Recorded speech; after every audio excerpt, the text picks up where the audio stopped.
하나님 말씀 보겠습니다. 요한일서 4장 18절 말씀 보겠습니다.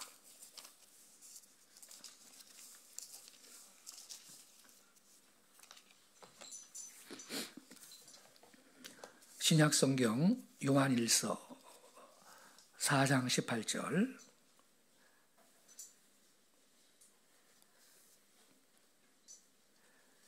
우리 다 같이 한 절입니다. 한 목소리로 낭독을 하겠습니다. 시작. 사랑 안에 두려움이 없고 온전한 사랑이 두려움을 내쫓나니 두려움에는 형벌이 있음이라. 두려워하는 자는 사랑 안에서 온전히 이루지 못하였느니라. 아멘. 오늘 이 시간 본문 말씀 중심으로 두려움 없는 사랑, 이러한 제목으로 말씀을 전하실 때 큰 은혜의 시간이 되시기를 바랍니다. 이제 강단 앞으로 모시겠습니다. 우리 주님의 사랑 안에서 뜨거운 박수로 우리 환영하겠습니다.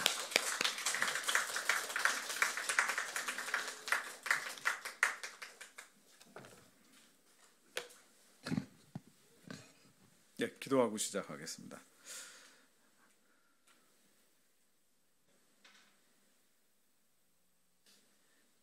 태초에 말씀이 계셨고 말씀이 하나님과 함께 계셨고 이 말씀이 하나님임을 저희들이 믿습니다. 그 생명의 말씀 가운데 저희들이 머물게 하시어 완전하고 순결하고 정결하고 거룩한 말씀 가운데 저희들이 붙잡힌 자들 되게 하사 새로운 피조물로 거듭나게 하시고 옛사람의 걱정, 근심, 염려와 모든 두려움들이 예수 안에서 깨끗이 도말되게 하시어 어제도 없습니다. 내일 일은 우리는 모릅니다.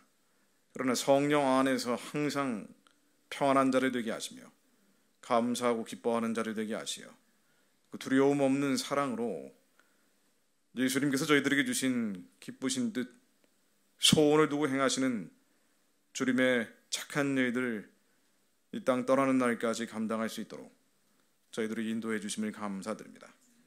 지혜와 계시의 신으로 총명과 모략의 영으로 저희들에게 기름 부어 주시어 우리의 마음에 견고한 진들이 예수 이름 아래 낮아지게 하시며 주 안에서 자유한 자를 되어 두려움 없는 사랑으로 하나님의 착한 일들 마지막까지 감당할 주님의 강력을 디바인 파워를 허락해 주옵소서. 예수 그리스도 이름으로 기도드립니다. 아멘. 예, 감사합니다. 제 소개를 간단히 드리자면요, 대충 다 아시는 분들이시겠습니다만은 예전엔 정치평론가, 시사평론가로 꽤 잘 나가면서 활동을 했습니다. TV 틀면 자주 나왔어요. 아침, 점심, 저녁으로 많이 돌아다녔던 기억이 납니다. 한때는 연예인에 필적할 만한 수입을 얻으며 살기도 했습니다. 네. 그러다가 2016년 말 이후에 방송계에서 퇴출이 됐어요. 생방송 중에 그들이 원치 않는 얘기를 많이 해가지고 완전히 격리가 됐습니다. 그 이후에 미국에 원래 이제 미국을 저희 식구들이 있기 때문에 계속 왕래를 했습니다만은 그 다음에 이제 미국에 체류를 하게 됐죠. 근데 특별히 해야 될 일들이 있음에도 불구하고 코로나가 터져버렸잖아요. 코로나가 터지니까 완전히 발목이 묶여버린 겁니다. 그래서 그냥 말씀 읽고 기도하는 게 제 일이 됐습니다. 저희 동네가 굉장히 경치가 좋습니다. 캐스케이드 산맥이 있는 미국에 큰 산맥이 한 10개 있는데요. 로키 산맥은 많이 들어보셨을 겁니다. 그 로키 산맥보다 더 태평양 쪽으로 한반도 쪽으로 가까이 붙어있는 캐스케이드입니다. 그 캐스케이드 산맥이 있는 데 있기 때문에 지금 딱 3월 봄철이 되면은요 곰들이 깨어나가지고 집 앞에 밤에 옵니다. 쓰레기통을 내놓으면은 곰이 쓰레기통을 일주일에 한 번 꺼내놓는데 그걸 알고 와요. 특히나 중국 사람들 사는데 그 중국 음식 냄새가 자극을 하는지 그 쓰레기통을 뒤져가지고 엉망진창을 만들어 놓고 갈 때가 많습니다. 그래서 제가 밤에 곰이 집 앞에 나타나가지고 카메라에 잡히길래 나갔어요. 찍으려고 나갔습니다. 바로 곰을 한 3, 4m 앞에 두고 계속 대면하면서 찍었던 적도 있습니다. 나중에 이제 알고 보니까 그거 정신 나간 짓이더라고요. 곰이 한번 튀면은 3m는 그냥 뛰어온다 그러더라고요.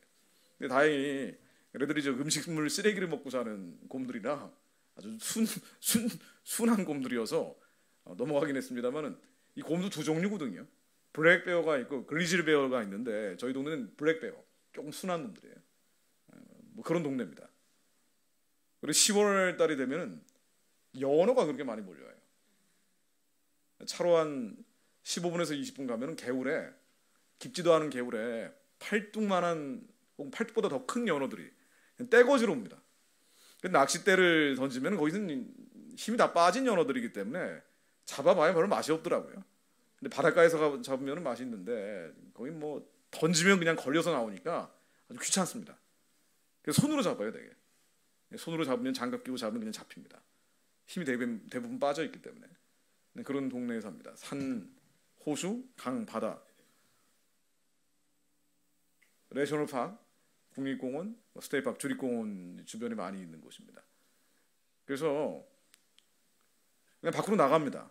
아침에 나가서 말씀 읽고 한 1000만 명 모아놓은 것처럼 제가 설교를 하기도 하고 말씀을 전하기도 하고 그걸 일부 찍어가지고 유튜브로 올리는.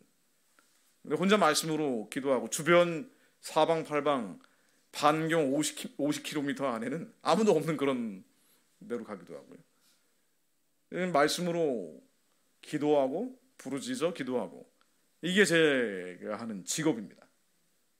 직업이 뭐냐고 물어보면 기도하고 있는 게 직업이에요. 성경 말씀을 읽고 있는 게 직업입니다.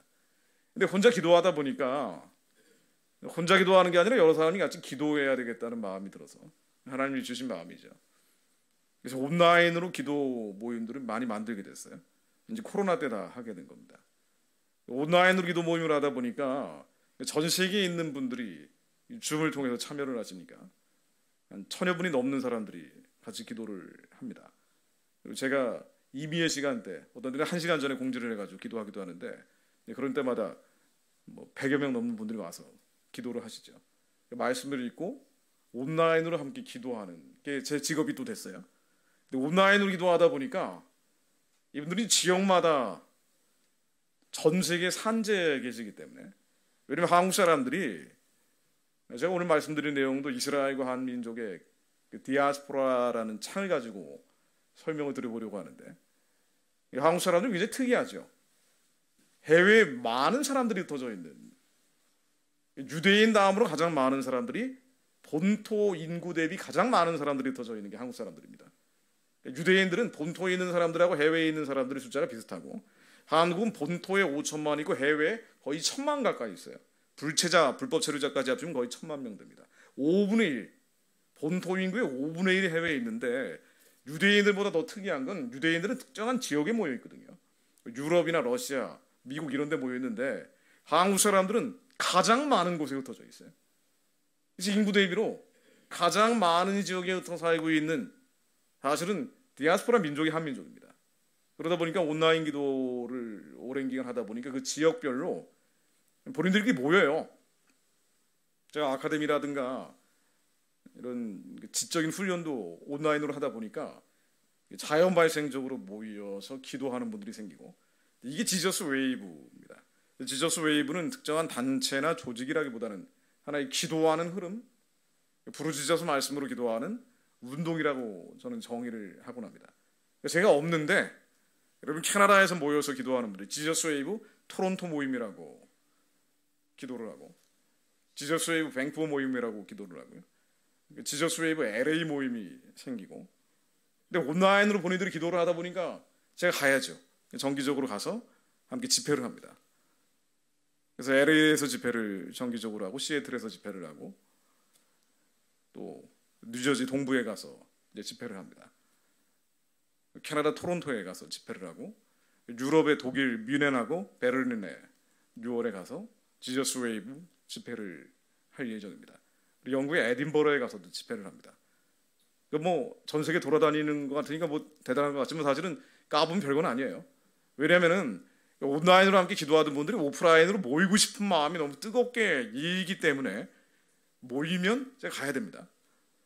게다가 LA에서 집회를 정기적으로 해서 LA 집회는 굉장히 붐이 많이 됐습니다. 많은 분들이 모이시는데 이게 뭐 교회하고 연합해서 하는 게 아니기 때문에 자연 발생적으로 한다고 말씀드렸잖아요.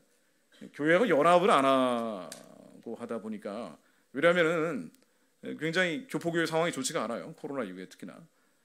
그러다 보니 그냥 제가 티켓팅해서 제가 호텔 끊고 가는 겁니다. 그냥 제가 자비량으로 가는 거예요. 근데 가서 하다 보면은 하나님 해결해 주시죠. 믿음으로 가는 겁니다. 하나님께서 기쁘신 뜻을 주셨기 때문에 그 기쁘신 뜻이 이루어질 것을 믿음으로 선포하면서 가는 겁니다. 근데 제가 말씀으로 부르짖어 기도하는 게 직업이 되다 보니까 한 가지 변화가 있습니다. 물론 당연히 그전에도 기독교인이었고 교회에서 강연을 많이 했습니다만, 이 말씀이 하나님이구나. 대초에 말씀이 계셨고 이 말씀이 하나님이구나. 그리고 내가 얼마나 성경 말씀을 믿는다고 말은 하지만 실제로는 믿지 않았는지, 우리 이성적인 잣대를 가지고 편견을 가지고 믿지 않았는지를 굉장히 많은 반성을 하게 됩니다. 우리 민족을 향한 부르심도 마찬가지고요. 그리고 하나님의 말씀이 이루어지는 역사, 하나님의 언약이 성취되는 역사구나라는 것을 제가 실제 체험을 많이 하게 됩니다. 그래서 제가 하나 예를 들어서 설명을 드려보려고 하는데요. 이스라엘 하나님께서 구원을 성취하시는 예수님 초림을 가능하게 했던 유대인들의 역사와 한국 민족에게 하나님이 주신 부르심 또한 결국 말씀이 성취되는 역사구나라는 걸 제가 확신을 더 갖게 됩니다. 예를 한번 들어볼게요. 여러분 잘 아시는 요한복음 말씀입니다. 한번 같이 읽어볼까요? 요한복음 1장 1절입니다. 시작. 대초에 말씀이 계시니라.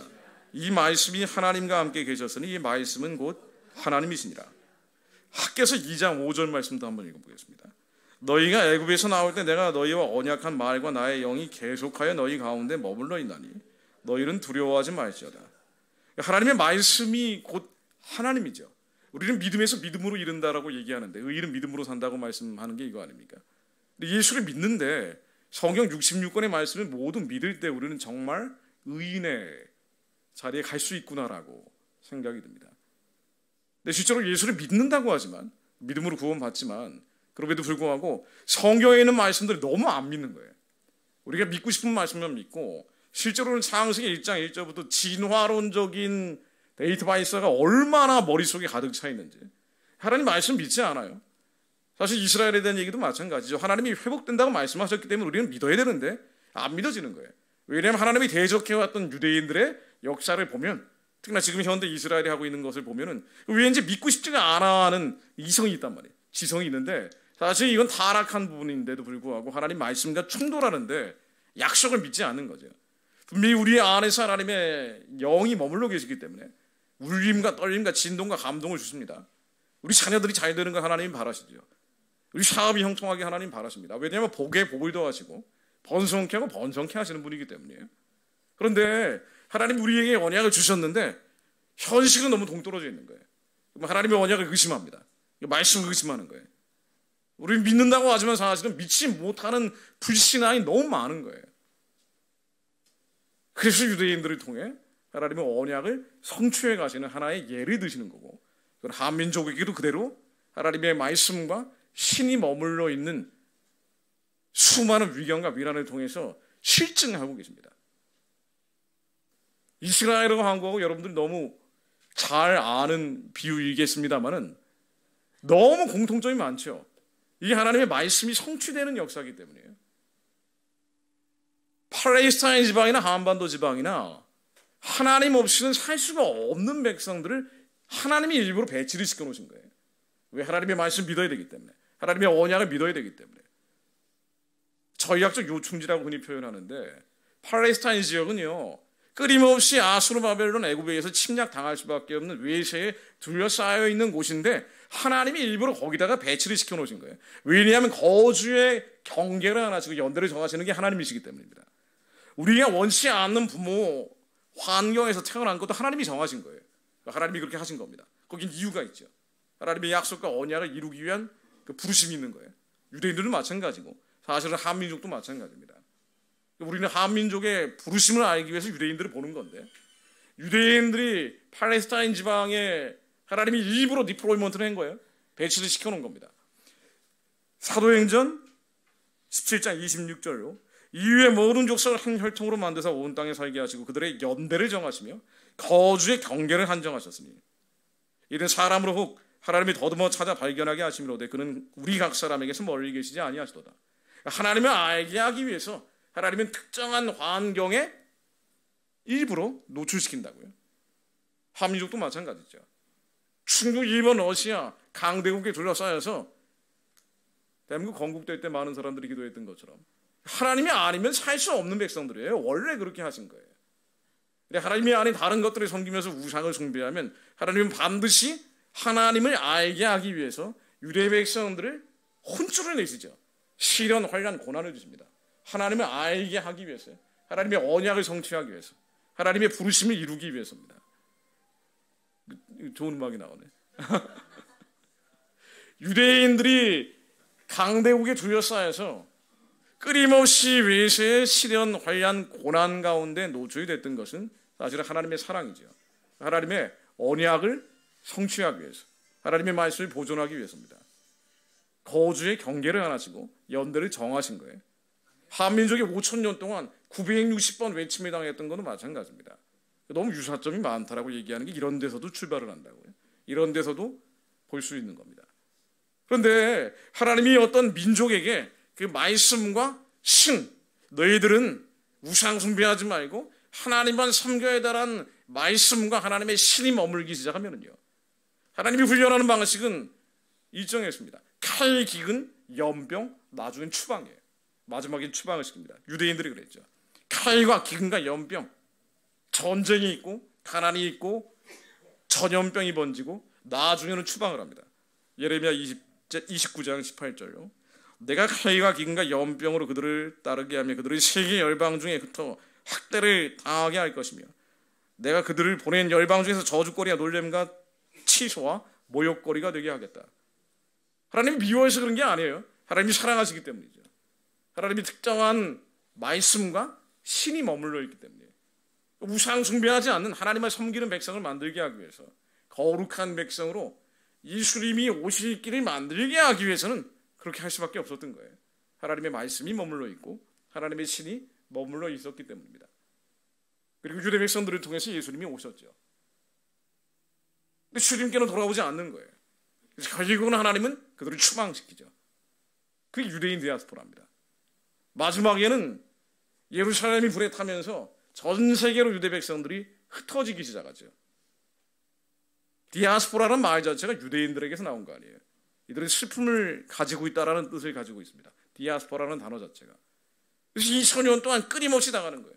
근데 사단은 이걸 알고 있기 때문에 유대인들이 하나님께 돌아오는 것을 사단은 회방하고 방해하려고 하기 때문에 하나님의 이름으로 유대인들을 탄압하는 반유대주의라는 게 2000년 동안 온 세계를 지배를 했어요. 언제나 유대인들은 어떤 나라에서든 항상 시련, 환난, 고난이 떠나지 않는 소수민족으로의 슬픔을 당했는데 끔찍하게 당했죠. 제가 그림 몇 장 보여드릴게요. 십자군 전쟁 때인데요. 십자군 전쟁 때 가장 많은 도륙을 당한 건 유대인들입니다. 아랍 사람들이 아니죠. 유대인들이 예수님의 십자가에 못 박았다는 이유로 기독교라는 이름으로 유대인들을 탄압하게 한 거예요. 사단이 하나님을 부정하도록 유대인들을 상처를 계속 자극하는 거예요. 차라리 하나님 모르는 사람들이 그랬다면 모를까, 하나님을 안다는 사람들이 유대인들을 살육을 하니까 더 예수님께 돌아오지 못하게, 이 언약이 성취되지 못하게, 하나님의 말씀이 이루어지지 못하도록 사단이 계속 이간질을 하는 거예요.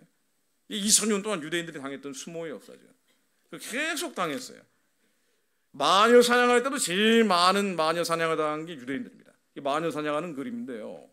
마녀 사냥으로 2000년 동안 중세, 1000년 동안 특히나 1000만 명 넘는 사람들이 불에 탔다 그래요. 이게 뭐 마녀라 그러면 와가지고 화형을 시키는데 그 많은 마녀 화형의 대상이 사실은 유대인들이었죠. 십자군 때도 제일 많이 당하고 마녀 사냥할 때도 제일 많이 당하고 유대인들은 언제나 저주의 대상이었습니다. 자, 이 중세시대의 그림인데요. 유대인들을 어떤 식으로 묘사했는지를 보여주는 거예요. 유대인들이 아이들을 납치하고 유기하고 아이들 간을 빼먹는다는 걸 이제 그림으로 그린 거예요.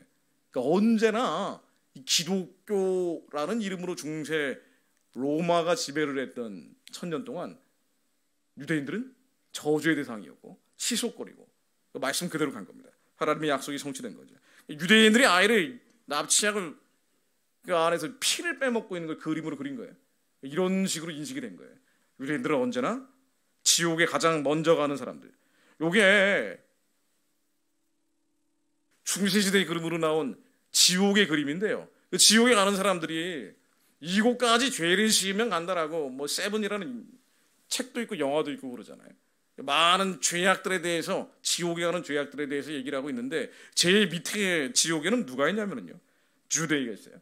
유대인들이 있습니다. 그러니까 언제나 이렇게 당한 거예요. 마치 하나님 말씀하셨기 때문이죠. 너희들이 나를 섬기지 않고 우상을 숭배하면 치솟거리가 되게 한다. 그리고 추방당할 것이다 라는 말씀이 실제로 이루어진 겁니다. 셰익스피어의 베니스의 상인에 나오는 그림입니다. 베니스의 상인이 샤일록이라고 해서요, 피도 눈물도 없는 지독한 상인이 한 명 나오죠. 이게 유대인이죠. 유대인은 그런 식으로 묘사가 됐고, 종교개혁을 했을 때도 마르틴 루터가 유대인들과 그들의 거짓말이라는 책을 따로 썼어요. 여기 뭐라고 묘사가 되어 있는 거 아니에요? 유대인들은 진짜 거짓말장이고 피의 굶주린 개떼들이다. 이게 2000년 동안 서구 기독교 사회에서 유대인들이 비춰졌던, 어떤 모습으로 비춰졌는지에 대한 모습입니다.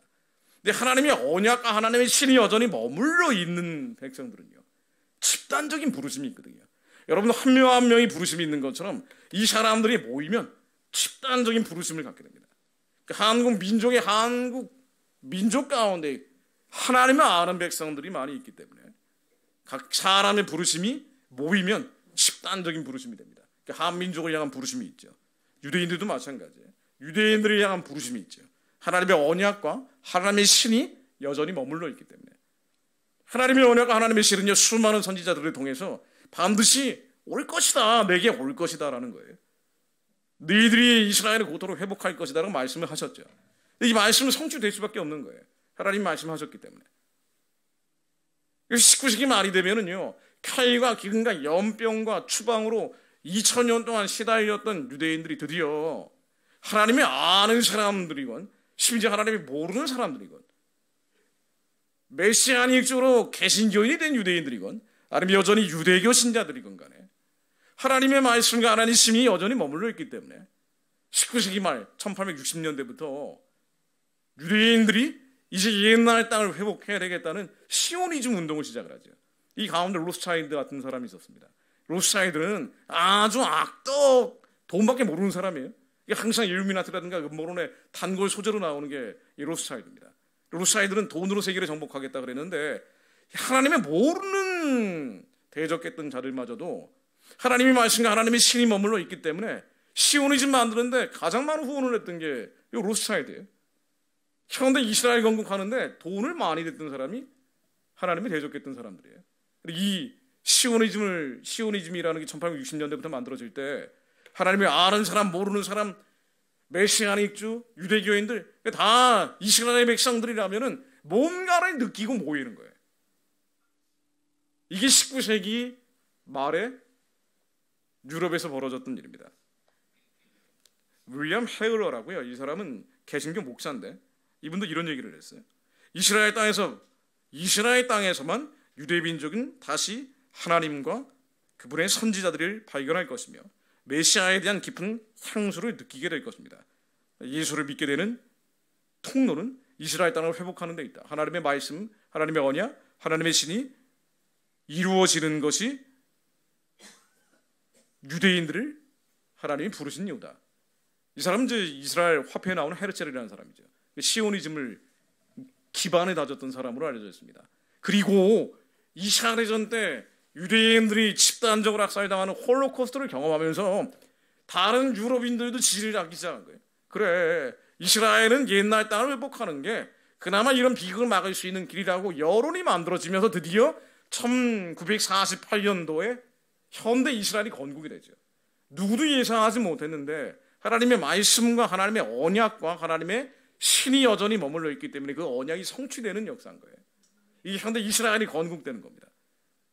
근데 이게 한민족에게 놀라운 시사점이 있는 게 뭐냐면요, 한국 사람들에게도 집단적인 부르심이 있고, 이 집단적인 부르심, 하나님의 언약과 하나님의 신이 여전히 머물러 있고, 기도하는 사람들을 통해서 일제시대 대한민국이 잉태되고, 기도하는 사람들을 통해서 1948년도 현대 이스라엘이 건국될 때 같은 해에 건국이 되고, 우리 여전히 하나님의 신과 하나님의 언약이 머물러 있는 순교자들의 피, 선교사들의 그 부르짖음 가운데 세워졌던 대한민국은 수많은 위경과 위난을 기도하는 사람들을 통해서 넘어왔고, 여전히 하나님의 언약과 하나님의 신이 유대 백성들에게 머물러 있는 것처럼 한반도에도 머물러 있기 때문에 하나님이 이 역사를 이루신다는 거예요.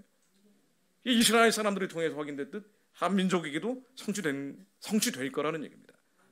이스라엘 사람들은, 유대인들은 말이죠, 2000년 동안 하나님이라는 이름으로, 기독교라는 이름으로, 사실은 로마 카톨릭인데 이 사단이 이간질을 해서 하나님과 유대인 사이를 갈라놨기 때문에 상처가 많죠.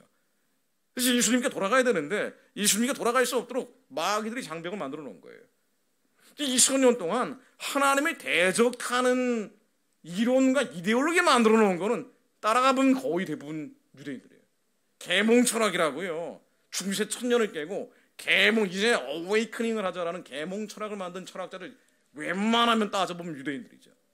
이게 다 하나님이 대적하는 인본주의 철학들이란 말이죠. 왜 그러느냐? 하나님을 하는 이름으로 받은 상처가 많아요. 너희들이 기독교라는 이름으로 우리를 죽이려고 했기 때문에 우리는 이 땅의 지상 천국을 만들어야겠다, 유토피아를 만들겠다는 이 인본주의 철학 아니에요. 유대인들이 집중적으로 만들었죠. 반유대주의라는 이름으로 너무 많이 시달린 거예요. 그래서 마르크시즘, 마르크스도 유대인이죠. 그러니까 마르크시즘을 만든, 공산주의를 만든 게 유대인들이에요.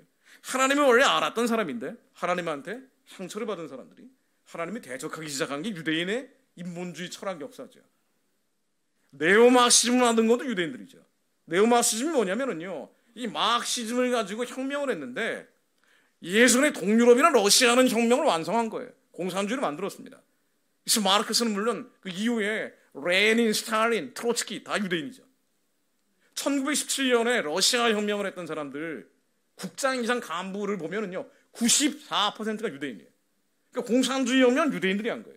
하나님의 아이 된 사람들인데 하나님이라는 이름으로, 기독교라는 이름으로 끊임없이 상처를 받아왔던 사람들이 나는 하나님께 돌아가지 않아라고 하나님을 부정하기 위해서 만든 게 공산주의죠. 그러니까 왜 유대인들을 회복해야 될까? 어제도 한 분이 저한테 그렇게 물어보시던데요. 왜냐하면 유대인들을 보면은 싸가지가 없어요. 재수가 없는 사람들이 많다고요. 왜? 하나님의 대적을 하니까. 텔아비브의 동성애자가 4분의 1이잖아요. 가장 많은 동성애자가 모여있는 도시가 이스라엘의 행정수도입니다. 젠더주의라 그래서 교회를 해체하기 위한 동성애 철학을 만들고 있는 사람들, 유디스 버틀러라고 유시 버클리 교수, 유대인이죠. 이 동성애 철학을 만들고 있는 사람들도 유대인들이에요. 그래서 예전에 1968년도에 소르본느 대학에서 68혁명이라는 걸 할 때 얘네들이 네오마르크시즘이라는 걸 만들었잖아요. 이 마르크시즘을 새로 변통을 시킨 거예요. 동유럽하고 러시아는 공산화가 됐는데 이건 자본주의가 발달이 안 된 사회는 공산화가 되는데 정작 서유럽 사회가 공산화가 안 되는 거예요. 왜 그러느냐? 우리는 가정을 해쳐야 된다. 왜냐면 우리 마르크스 선생님께서 공산당 선언에서 뭐라고 얘기했느냐? 다시 원전을 본 거예요. 원래 원문을 보니까 가정이 바로 자본주의 질서를 유지한다라고 돼 있어요. 가정이 무너지지 않으면 자본주의는 해체되지가 않는다는 거예요. 가정을 어떻게 해체하느냐? 남녀의 경계를 없애버리면 된다는 거예요. 이게 젠더주의예요. 이게 동성애 철학이라고요. 유대인들이 만들어낸 거예요. 68혁명 했던 사람들이 전 유럽에서 모여들었어요. 이 사람들이 언어가 다를 거 아니에요. 히브리어로 했다는 거 아니에요. 유대인들이니까. 하나님이 대적하는 사람들은 따다가 보면 유대인들이 많아요. 어릴 때부터 토라를 암송하면서 이 토라 교육이라는 게 긍정적인 면도 있고 부정적인 면도 있는데 예수님이 모르는 상태에서 이제 율법적인 교육만 하면 반발심이 생기더라고요. 그러니까 제가 아는 저희 아이도 미국에서 교육을 받았기 때문에 저희 아이를 가르쳤던 선생님들 중에, 교수님들 중에 유대인들이 많습니다. 유대인들이 딱 보면 달라요. 브라이트하단 말이죠. 머리가 좋아요. 이 유대인들이 왜 유대교에 있던가 아니면은 불가지론, 아무것도 안 믿는다는 두 분 다 그렇단 말이죠. 저희 아이를 가르쳤던 분들도. 왜 그럴까 하고 보면은 어린 시절에 그 율법적인 교육에 대한 반감이 너무 크더라고요. 사랑이 없는 율법, 긍휼이 없는 율례, 자비가 없는 원칙을 어릴 때부터 강요로 받다 보니까 이제 튕겨나가는 거예요. 사춘기가 되면은 완전히 하나님을 부정하는 쪽으로 가버리는 이런 사람들이 많더라고요, 유대인 중에. 그런데 왜 유대인들이 회복돼야 되느냐? 하나님 말씀하셨기 때문인데 왜 하나님이 이런 말씀을 하셨을까? 내버려 두면 하나님이 대적해요. 유대인들은 안 내버려 두면 하나님이 대적합니다. 이스라엘이 회복된다는 것, 유대인들이 회복된다는 것은 하나님이 명령하셨기 때문에 우리가 믿고 따라가야 되는데, 여기에는 하나님의 사랑이 있구나. 그 섭리 안에 하나님의 언약이 성취되는 그 사랑이 배어 있기 때문에 우리는 그 말씀을 믿고 가는 겁니다. 근데 이 이스라엘 사람들이 지금도 하나님을 대적하면서 온갖 패역하고 배도한 일들을 많이 하고 있지만, 우리야 말씀이 하나님인 걸 믿기 때문에 이 말씀이 성취되는 역사를 지난 수천 년 동안 봐왔기 때문에, 그래서 하나님의 나머지 말씀도 성취될 것이라고 믿는 거예요. 로마서 11장 12절로 그들의 넘어짐이 세상의 풍성함이 되며 그들의 실패가 이방인의 풍성함이 되거늘 하물며 그들의 충만함이래요. 유대인들이 하나님께 돌아오면, 진정으로 예수님을 그리스도로 믿는 회개가 일어나면, 그들이 풍성해지면 더 많은 복이 오게 될 것이라고 믿는 겁니다. 그리고 우리가 또한 믿는 것은 언약에 나오는 수많은 예언들이 성취될 것이라고 믿는 거예요. 과거에 성취됐던 것처럼 앞으로도 성취될 것이라고 믿는 겁니다.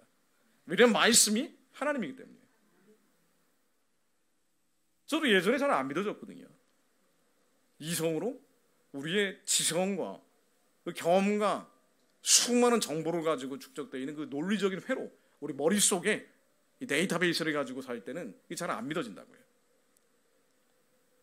우리 시련이나 환란이나 고난이라는 걸 겪으면서 이게 큰 의미가 없구나. 내 계획대로 되는 것도 없고, 우리가 아무리 걱정, 의심, 염려한다고 달라지는 것도 없고, 이 주님 안에 머물고 있을 때 주님께서 끌고 가시는 그 약속이 이루어진다라고 믿을 때 때로는 늦는 것 같지만 결국 빨리 가는 길이라는 걸 깨닫게 되는 거거든요.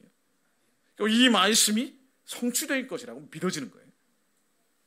하나님의 말씀은 분명하게 이렇게 예언하고 있습니다.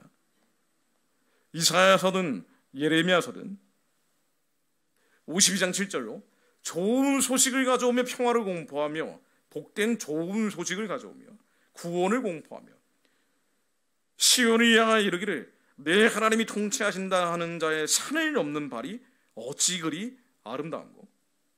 산을 넘는 발이 있대요. 하나님이 배역하고 패도하고 지금도 온갖 이상한 논리구조를 만들고 있는 게 유대인들이 많은데, 그들이 향해서 산을 넘어서 넘어오는 발이 있대요. 어디선가 멀리 오는 복된 좋은 소식을 주는 사람들이 있다라고 얘기하고 있습니다. 이사야 41장 27절로 내가 시온에게 너희는 이제 그를 보라 하였노라. 내가 기쁜 소식을 전할 자를 예루살렘에 주리라. 우리는 이거 이제 엉뚱한 방향으로 대체해서 해석하는 경우도 많지만, 그러나 말씀 그대로 읽어보면 복된 좋은 소식을 주는 산을 넘는 어디선가 몰려오는 사람들이 있다는 얘기죠. 이사야 55장 5절로 네가 알지 못하는 나라를 부를 것이며 너를 알지 못하는 나라가 내게 달려올 것은 나의 하나님 곧 이스라엘의 거룩한 자를 인함이니라. 내가 너를 영화롭게 하였느니라. 알지 못하는 사람들, 그들이 알지 못하는 사람들, 멀리 떨어져 있는데 예수 그리스도를 믿는 사람들이 때로 몰려온다는 얘기예요. 저는 이 말씀이 성취될 것이라고 믿습니다. 왜냐하면 하나님께서 지난 수천 년 동안 성취해 오셨기 때문에. 하나님의 언약과 하나님의 신이 머물러 있는 백성들에게 때로는 쾌요, 기근과 연병으로 그리고 추방시켰지만, 그 추방된 자들을 통해서 이스라엘을 거느고 가셨어요. 추방된 사람들은요, 여러분 미국 교포도 그렇고 다른 어떤 나라에 살고 있는 교포들도 이방인들이에요. 아무리 영어를 잘해도 이방인들입니다. 근데 이 추방된 사람들이 디아스포라를 통해서 하나님이 현대 이스라엘을 거느고 가신 거예요. 하나님의 언약이 성취되어 왔기 때문에 이 언약도 성취될 겁니다. 우리 이것을 믿음으로 선포하면 계속 기도하는 거예요. 이스라엘이라는 거울을 통해 한민족을 보면은요, 굉장히 흥미로운 점이 많죠. 한국 사람들도 유석홍 목사님이 많은 저서를 통해서 말씀을 계속 해오셨지만, 사실은 제가 이 부분을 말씀드릴 필요가 없습니다. 여러분들 잘 알고 계시기 때문에. 그런데 이분을 굳이 얘기하지 않는다 하더라도 드러나는 현상만 보더라도 우리는 하나님의 언약이 성취되어 왔구나라고, 또 성취될 것이다라고 인정하지 않을 수가 없어요. 유대인들의 역사를 통해, 한민족의 역사를 통해 그렇습니다. 우리 민족도 하나님이 일부러 한반도라는 국제정치 우범지대에 배치를 해놓으신 거예요. 그런데 희한하게 거란족, 여진족, 말갈족, 우리를 괴롭혔던 수많은 이방 잡족들은 다 사라졌습니다. 근데 한민족은 살아남았어요. 예전에 청나라, 지금 중국이 아니에요. 그것은 여진족들입니다. 만주족들이에요. 근데 지금은 흔적도 없이 없어요. 수많은 이방의 잡족들이 5,000년 동안 5년에 한 번씩 외침을 했던 게 한민족이에요. 이 나라는 하나님이 없으면 항상 그렇게 시달려야 되는 백성들이에요.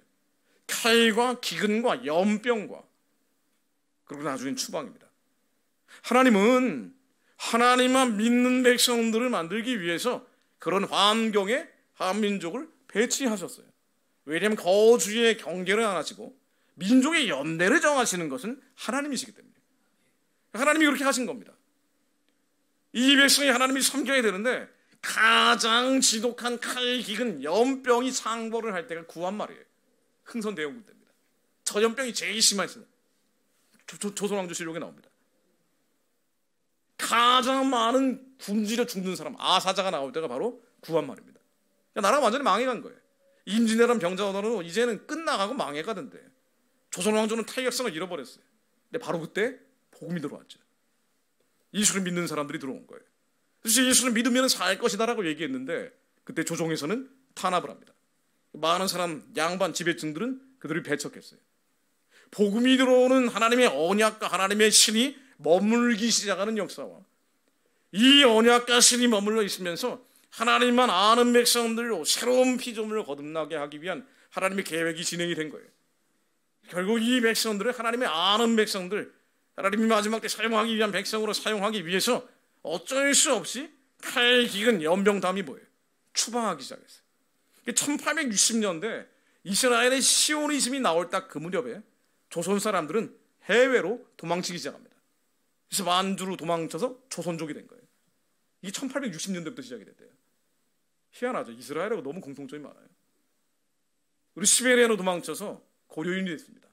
이 만주의 시베리아로 도망친 사람들 지금은 200만 그리고 120만 정도 됩니다. 이 120만이 너무 많으니까 러시아가 예전에 스탈린 때부터 계속 다른 나라로 흩어버렸어요. 이 고려인들이 그렇게 많다는 거예요.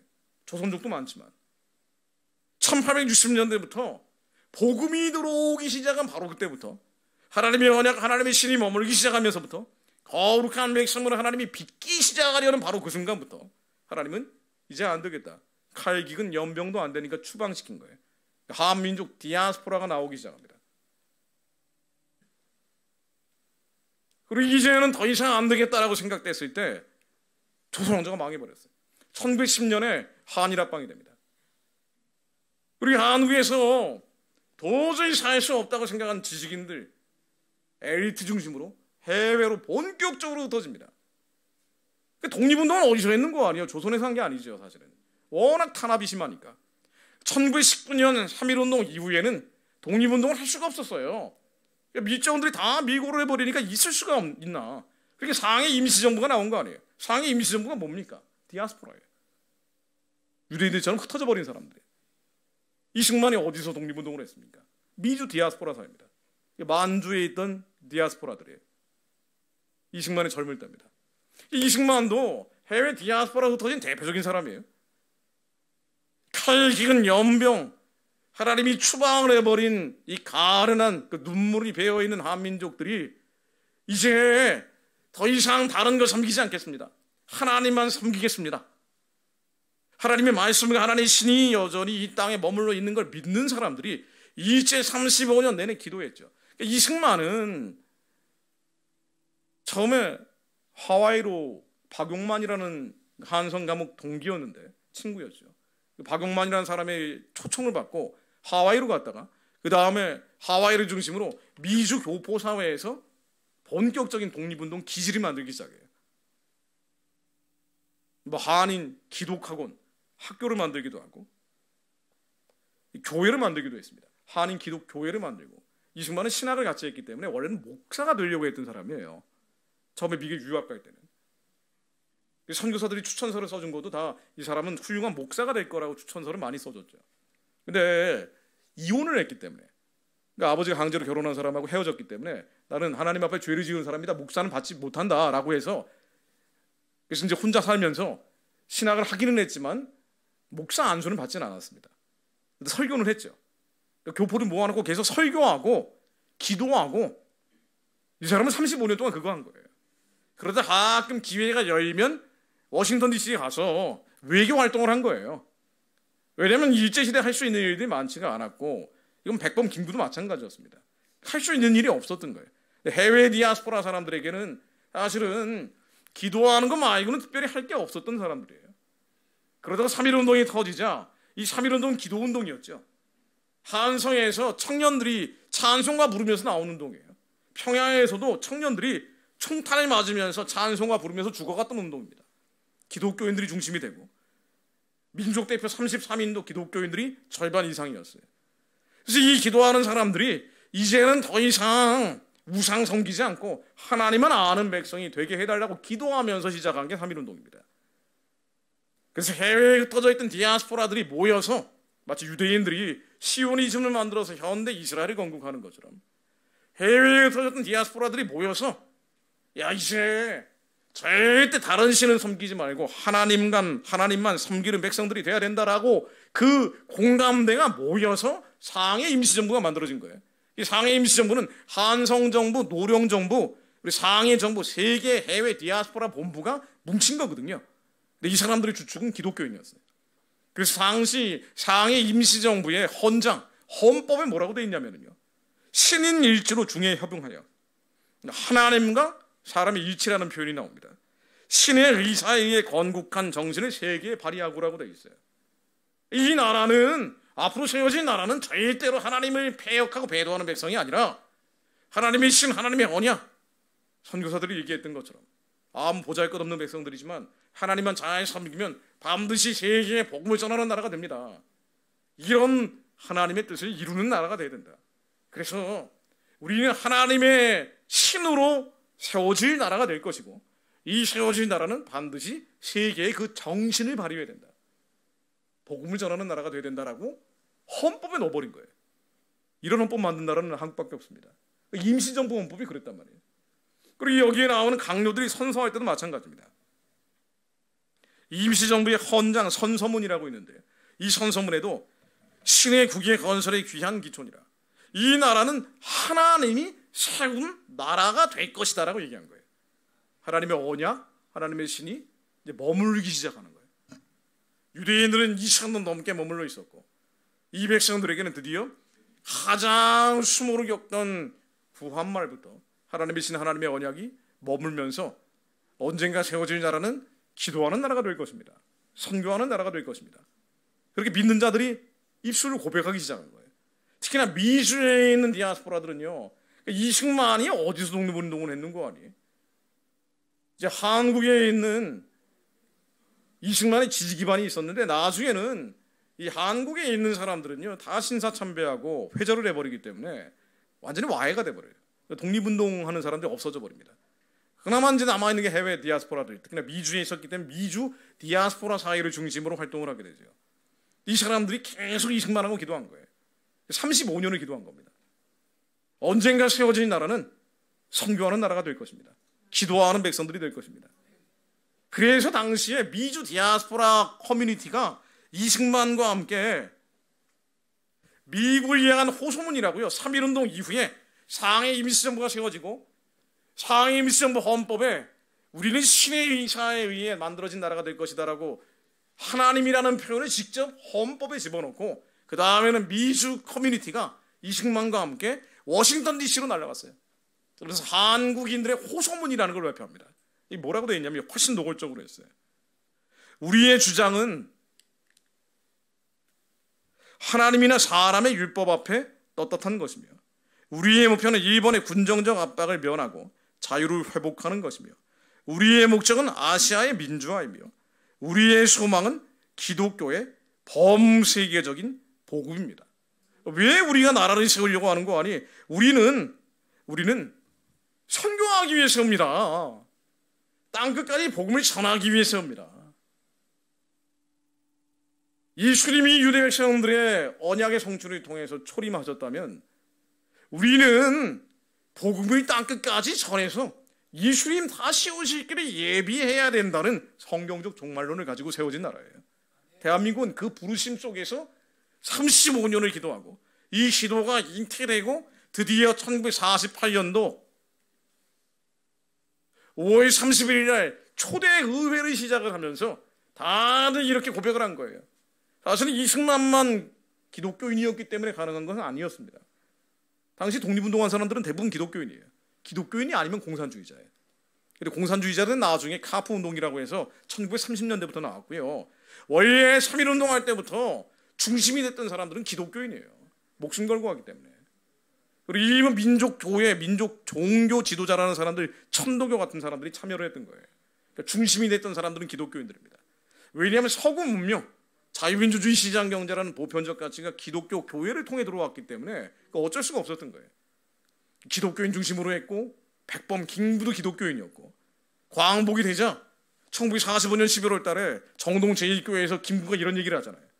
우리는 지금 치안이 무질서하기 때문에 경찰서를 세운다고 얘기하는데 경찰서 10개 세우는 것보다 교회 하나를 세우는 게 더 중요합니다. 백범도 그랬단 말이에요. 상해 임시정부의 부수반이었던 김규식도 우리가 성경 위에 나라를 만들어야 침략받지 않는 강대국이 됩니다. 왜? 국제정치 우범지대에 있기 때문에. 우리 예수 이름으로 나라 만들어야 됩니다. 이 공감대가 있었고 한경진 목사님 같은 분은요. 반드시 예수 이름으로 나라 만들어서 노래 만들어가지고 부르고 다녔어요. 왜냐하면 북한에서 신앙의 자유를 찾아 내려온 분들이기 때문이에요. 공산주의가 교회를 불태우는 걸 보고 온 분들이기 때문에 반드시 예수 이름으로 나라 세워야 됩니다. 예수 입국론이었어요. 이승만은 평생을 기독교 입국을 얘기했기 때문에 우리는 기독교라는 이름으로 나라 세워야 됩니다. 그래서 1948년도 5월 31일 날 초대 의회를 시작하면서 이승만이 먼저 기도를 하잖아요. 여러분, 광복이 우리 힘으로 된 게 아닙니다. 독립운동에서 된 게 아니라 우리가 아니라 하나님이 하셨습니다라고 고백을 한다고요. 나라를 세우게 하신 하나님께 감사드립시다. 기도하며 이 나라를 세우게 해주신 하나님께 영광을 올려드립니다. 우리 이승만이 당시에 북한에서 신앙의 자유를 찾아온 그 종로지역 국회의원이었죠. 이운영 목사님은 앞으로 나오라고 합니다. 하나님께 드리는 나라와 민족을 위한 기도문을 198명의 초대 국회의원들과 함께 낭독을 해요. 이게 대한민국 초대 국회, 그러니까 우리나라가 만든 공식 기록 가운데 가장 먼저예요. 가장 먼저 나온 공식 기록입니다. 대한민국 의정 속기록을 보면은 제일 앞에 이제 기도문이 있어요. 이런 나라가 어디 있어요? 우연이 아니라고요. 하나님이 이 민족이 만들어질 때부터 마치 사도 바울이 모태로부터 택정을 받았다라고 고백하는 것처럼 하나님께서 특별한 부르심 가운데 이 민족을 한반도라는데 배치해놓고 끊임없이 칼과 기근 연병으로 훈련시키고 나중엔 추방됐던 디아스포라를 통해서 나라를 이스라엘처럼 세우게 하신 거예요. 그래서 이게 절대 나의 뜻이라는 걸 부정할 수 없게 대한민국의 공식 기록 가운데 맨 먼저 기도문이 실리게 합니다. 3가지를 기도했죠. 하나님, 이 나라가 지금 남북으로 갈라져 있는데 하나님 통일되게 해주십시오. 왜냐하면은 당시 믿음의 선진들이 기도했던 것은요, 2개의 나라가 아니에요. 하나의 나라가 돼서 선교하는 나라가 되는 겁니다. 왜냐하면 일제시대도요 만주르 시베리아로 복음을 전했다고요. 이승만이 1913년도 한국교회 핍박이라는 책에서 뭐라 그러냐면요, 나라가 망한 지 3년 뒤에 쓴 책입니다. 지금 일제가 교회를 엄청 핍박을 하는데 그러나 땅의 나라는 사라졌지만 하늘의 나라를 구하는 사람들이 나타났습니다. 하늘의 나라를 구하는 사람들이 여전히 기도하는 한 반드시 하나님이 땅의 나라를 회복시켜 주실 겁니다. 심지어 나라가 망했는데도 저기 만도나 간도, 저 북간도 지방 가면은 복음 전하는 조선 사람들이 이렇게 많습니다. 나라가 망했는데 복음을 전하고 있다 이거예요. 그래서 하나님은 반드시 이 나라가 중국을 전도하는 나라가 될 것이고 일본을 전도하는 나라가 될 것이고 세계 평화를 전하는 나라가 되게 하실 겁니다.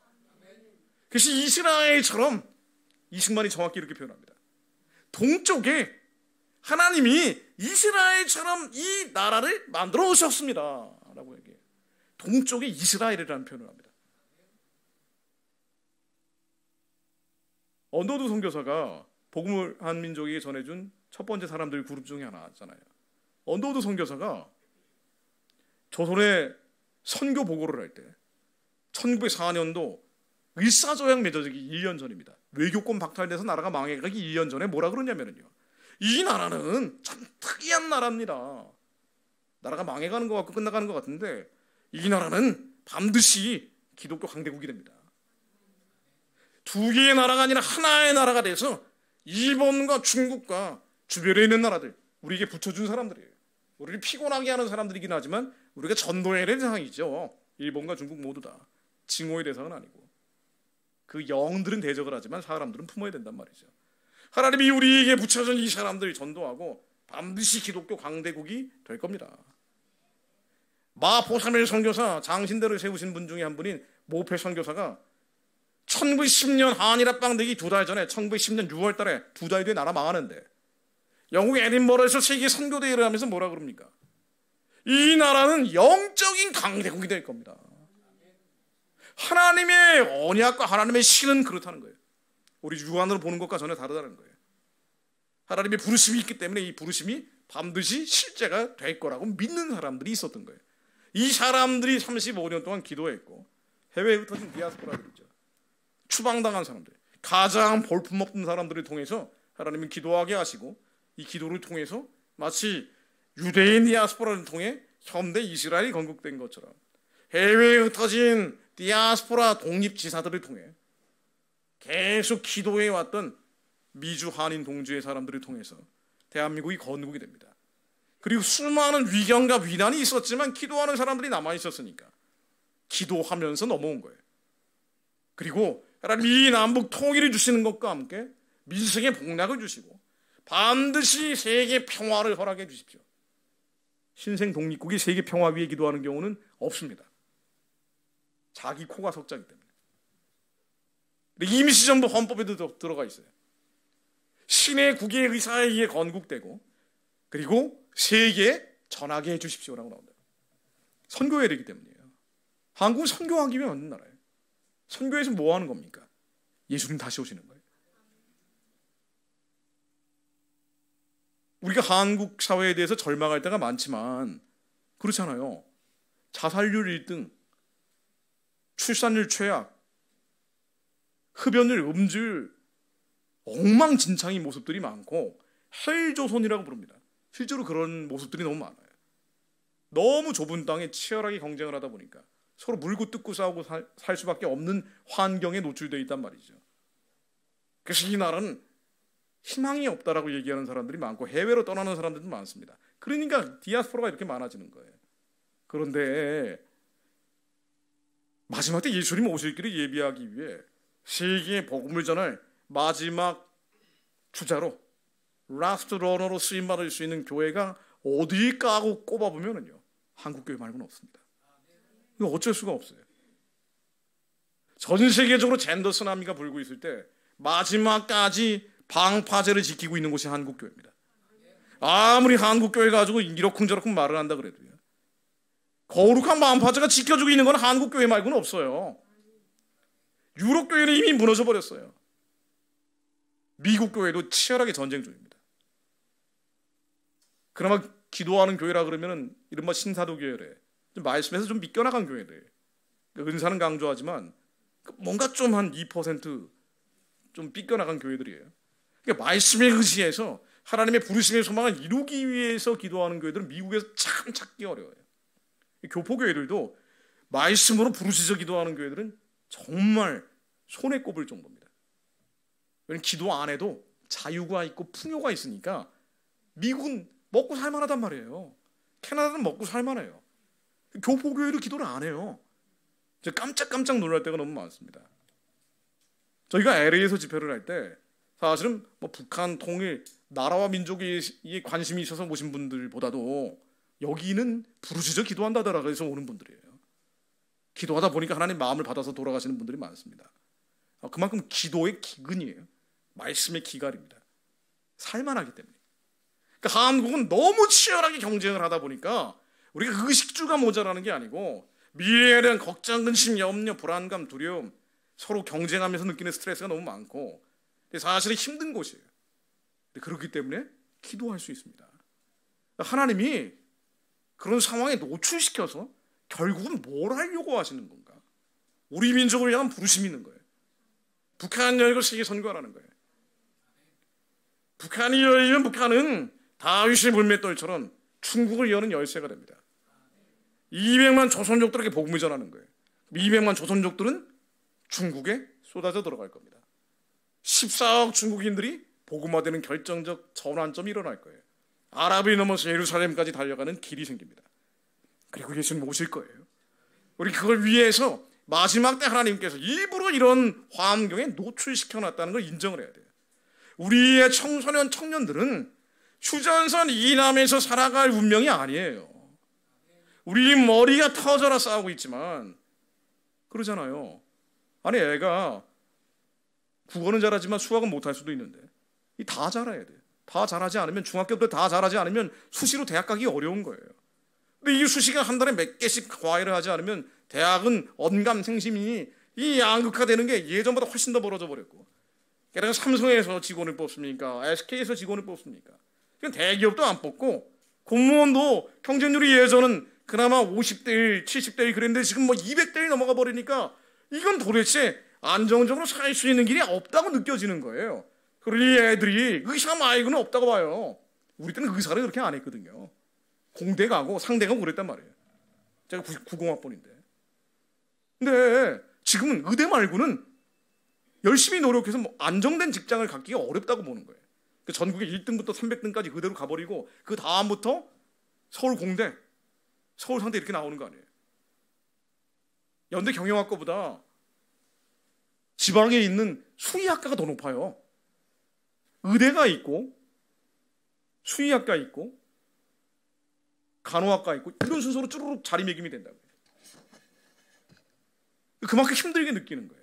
그러니까 해조선이라고 느끼는 겁니다. 절망하는 겁니다. 근데 하나님은 그렇게 살라고 여러분들이 한국 땅에 태어나게 하신 게 아니에요. 이 나라는 만들어질 때부터 북한 열고 세계 선교하도록 설정이 되어 있습니다. 이게 부르심이에요. 집단적인 부르심입니다. 이 민족을 향한 부르심이에요. 근데 우리가 잊어버렸기 때문에 그냥 내 문제만, 내 가정의 문제만, 우리 자녀의 문제만 요것만 붙잡고 있지만 사실 이것도 기도를 잘 안 합니다. 하나님의 부르심의 소망, 민족을 향한 부르심이 있다는 걸 알아야 그래야 갈 길이 있고 우리는 대양에 나가서 유영, 자유롭게 헤엄쳐야 되는 고래인데 작은 우물에 갇혀서 피라미처럼 살아가고 있는 거예요. 우물한 개구리처럼 살아가고 있는 겁니다. 그래서 북한이 열려야 돼요. 김일성, 김정은을 신호로 만들어 놓은 북한의 우상숭배의 진이 빨리 하루속히 평화적으로 해체돼야 됩니다. 그래서 저 땅에 교회를 세울 수가 있어야 돼요. 학교를 짓고 병원을 짓고 우리의 청소년 청년들은 남한에서 살아가야 될 이 박토에 갇혀 살아가야 될 운명이 아니고 북한을 재건할 하나님의 일꾼들로 쓰임 받아야 됩니다. 살리는 사람들과 함께 만주를 시베리아로 뻗어나가야 돼요. 근데 이게 어떻게 가능합니까? 하나님의 말씀이 있기 때문에 가능합니다. 하나님이 이 언약을 이루실 걸 믿는 사람을 통해서 가능합니다. 우리가 기도를 왜 합니까? 우리 기도를 왜 해요? 우리가 믿음이 자꾸 약해지기 때문에 하나님의 완전하신 말씀을 읊조리면서 그 말씀이 이루어질 것이라고 선포하는 거예요. 하나님 이 민족이 애굽에서 나올 때 언약한 말과 하나님의 영이 계속해서 머물러 있음을 믿습니다. 이 민족이 광복될 때 하나님과 맺었던 그 언약이 여전히 있음을 믿습니다. 건국의 아버지들이 1948년 5월 31일 날 198명의 초대 국회의원들이 다 일어나서 예수 그리스도 이름으로 기도할 때 그때 하나님과 맺었던 언약, 세계의 평화를 전하게 해주십시오. 두 개의 나라가 아니라 하나의 나라가 돼서 남북 통일이 돼서 민생의 복락을 누리면서 가난이 아니고요.